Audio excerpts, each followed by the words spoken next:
start however you like. Okay.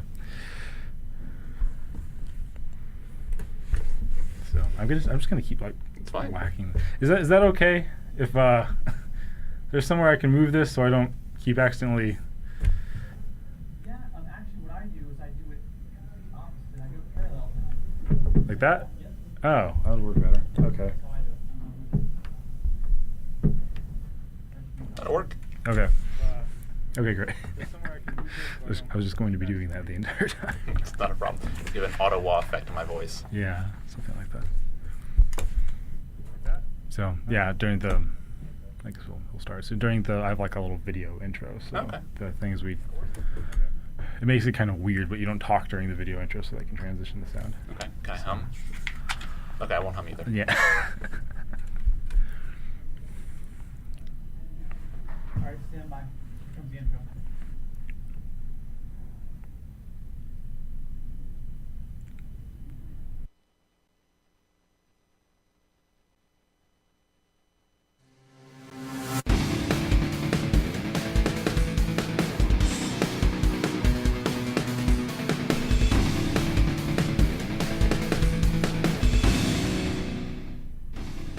Hi, welcome back to another slice of Silicon Hills.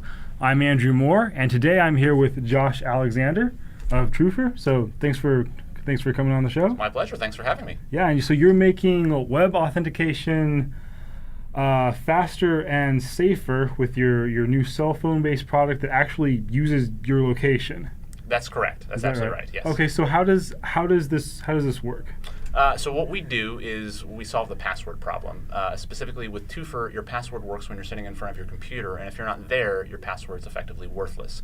We do this by using the location awareness of your smartphone so that we can automate your normal behaviors. So in a really technical sense, it is invisible strong, out-of-band two-factor authentication, but in an easier way to understand, it's just simple, secure, and the phone can stay in your pocket. So how does this specifically work with a phone? You can use I can use my regular cell phone? Absolutely right. So it works with smartphones. It also works with non-smartphones as well. So the idea here is that you just type in your username and password as you ordinarily would, and as soon as that happens, it pushes a request to your phone, and it'll give you some vital information, who's trying to do what on what website, from what computer, and then you have the option to either grant or deny that, which is great, but we can still do better, which is that what Toopher does is it goes that step further and says we can say automate that response when near here, so that going forward, every time that request now hits your phone, the phone can respond for you automatically if the phone's in a good known location. So essentially providing you the ability to do that strong out-of-band authentication each and every time you're logging in, but never having to actually work for it anymore. Okay, so I can just go and say I'm logging into, I don't know, Facebook or New York Times or something like that, and the phone will know I'm at a specific location, like my house. It like memorizes the location that I normally log in. That's correct. Is that the idea? That's correct. It'll give me extra security, but I don't actually have to take the phone out and do anything. That's exactly right. So we want to optimize user experience. Right now, Cool. Security is a huge problem. Passwords are just incredibly weak security, and you have to supplement it with something. And the common step has been to introduce a two-step program. It sounds relatively similar to a 12-step program, but we won't necessarily go down that road. But this two-step program typically involves a text message getting sent to your phone, and then you have to pull your phone out of your pocket, and you have to manually transcribe that code somewhere, Right. and it ruins the user experience. And as a result, you have incredibly low adoption of these types of technologies. Like 1.2% adoption rate. If you ask me, that's like 99% rejection rate. So instead, what we do Just to be clear for our audience, this is one of those things where you have to, like if you're trying to get into your bank, you have to have, what was it they call the key fobs? A lot of times in the traditional sense, you have that key fob, right? Okay, so you have something that you just have to enter, you have to carry this with you, and you have to enter it every single time. Correct. So that would be the two-step normal. That is a form of it. So the Okay. kind of more newfandangled version of that is taking that code that would have normally been on that external key fob and then porting that to just being able to send that via text message to your phone. Okay. So you still have to have your phone with you in order to receive that. So that's that second factor. In which case you still have to be on your phone. You still have to take your phone out of your pocket, pull it out, open it, unlock, type in your PIN, unlock, get the PIN, type it in, what have you. So it becomes, I'm trading one piece of external hardware for 7 or 8 new discrete steps in order to log in. nobody wants to do that. I mean, you're not a trained monkey. You should be able to have your smartphone acting smart. So as a result, we can now let that happen using the contextual information about you and your behaviors. We can have your phone essentially provide you that level of security, actually greater level of security than all those other traditional forms, but do it in a way that's completely invisible to you. Okay, cool. And so to kind of show off how this makes everything you have more secure, we're going to have Kirsten in the studio actually try to break in. Because she's your resident black hat hacker, right? Yes. Okay. That. Right. Also because I gave her the password earlier. Right. But, okay. you know, yes. I'm sure that, yeah. Absolutely. So this is, okay. This is your so that's my top secret burn bin account or something? Burn bin. Yeah, well, so Burn Bin's this wonderful site that is secret. hyper secure message transfer, so that it's a lot like Mission Impossible. After you send a message to somebody, it can be completely wiped, so there's no trace. It is great. Everybody that I know who uses Burn Bin loves it. NSA doesn't love it so much. Okay, and so we'll say if she's doing a brute force attack. It definitely looks brutish, yeah. But so there are bots that people can program to do this, right? If you have a username and password, oh they yeah, can just you can get hundreds of thousands of passwords to be broken in matters of seconds, and then taking those computers and working them against you. Yeah, the state of online security, unfortunately, is incredibly poor right now. So she's trying to log in. I just got a notification on my phone. I don't know if anybody can see this. I'll go ahead and hand it to you. But what's being presented now is the request of that information. So. Oh, okay. Okay, cool. Can we zoom in on the phone here to see what it's?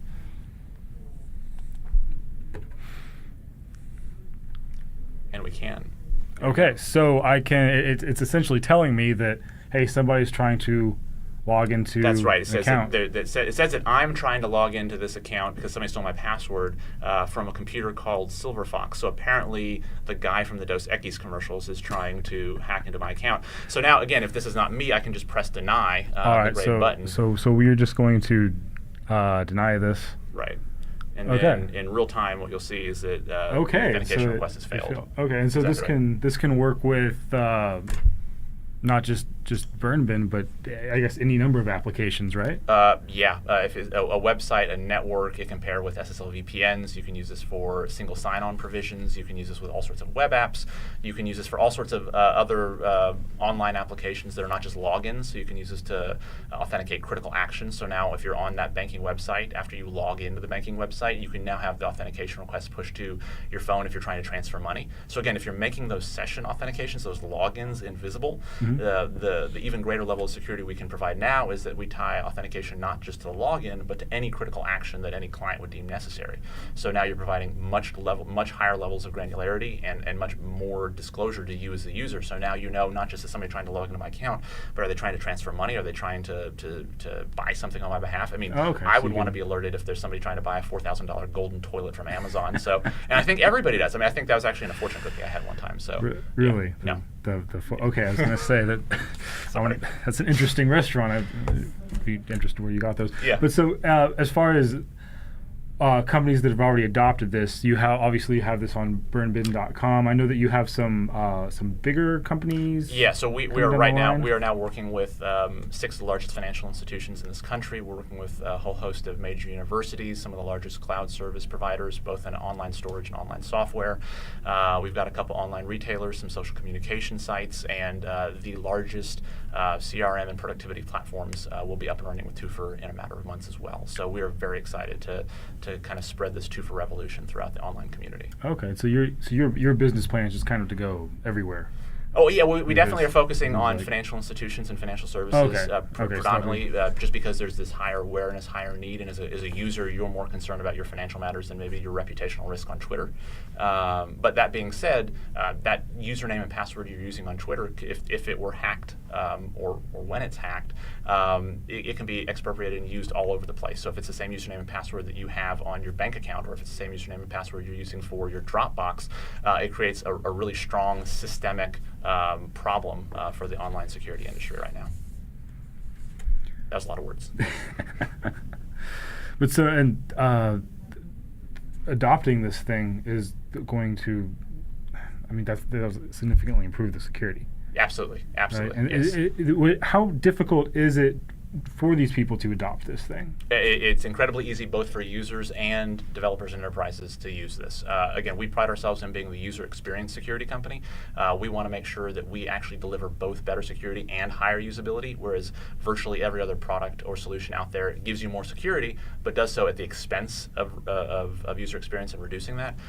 So the adoption to pair and to log in takes a matter of seconds on the user standpoint. Really? And literally from the integration standpoint, this can be installed in literally as few as 6 lines of code on a website. So even if not only like big banks like Wells Fargo and stuff, but like developers creating things at Geekdom, they could install this on their absolutely. their web And in fact, I would very, very encourage them to easily? do so. Yeah, we have language libraries built for all major web languages, and we have frameworks that are coming out the door. We just just got word we're finished with our WordPress plugin as well. So if you have a WordPress site, you can install this just as literally like a double click. Really? Yeah, Okay. it's incredibly easy to use, incredibly fast to get up and running, and incredibly powerful. A big competitive differentiator for an early adopter to put something like this on their site, because then not only take security seriously in the face of their users, but they're doing so in a way that the user actually wants to interact with the website. Okay, cool. I guess the other one big question I would have with this is, what if I lose my phone? That's a great question. So the wonderful thing about your phone is that unlike passwords, where typically the average person doesn't realize that their password's been stolen or hacked within usually 2 to 3 weeks, the average person realizes they're without their phone in 6 minutes. So there's a much that long. Yeah. There's a much greater tie to that feeling, and this is when we even have like those phantom haptics, or like, do I have my phone with me? This fear of, is it buzzing or not? Right. So we're hyper aware of our phone. But the nice thing about this is, from a client perspective, at the website level, each individual client and website gets to determine how they want to interact with Toopher. So if for some reason they're unable to contact the phone, then they can push a set of challenge questions to the user. And again, we provide all sorts of best practices in order to make sure that the user experience is optimized. But there are ways by which you can still have a very strong authentication, even if you don't have your phone with you at that point in time as well. Okay. Yeah. So if for like a practical kind of mechanical sense, if it was Wells Fargo, if you didn't have your phone, you still had to log in. They could have a question like, what was the name of your parrot? Or what was the color of your third grade teacher's car? Right, but, exactly. Okay, and if... I would be suspect if you could actually remember the color of your third grade teacher's car, but that'd be a CPS issue, but... Okay, and then for, in terms of, if I need to get the service off my phone, yes, because say my phone got stolen, yes, I'm not getting it back, is there any sort of online portal that I can go to like unregister my phone with Toopher? That's right. So you can do it at the phone level right now. We're building out what we call Toopher Central, and that'll be available very, very soon as well, which will essentially function as the nerve center for your Toopher account. Okay, cool. So that's what's coming next for you guys then? 'Cause that's yeah. my ending question normally is what's coming next. Yeah, so that's one of many Toopher. things. So we've got all sorts of additional features that are about to be unrolled, and all sorts of different use cases, not just from use cases within specific verticals. So like, why would a financial institution want to use this versus an online retailer or a social communication site or a cloud service provider, but all sorts of use cases even within the portability. So I guess the larger sense of it is, two-factor authentication is something that's much better security than not having it.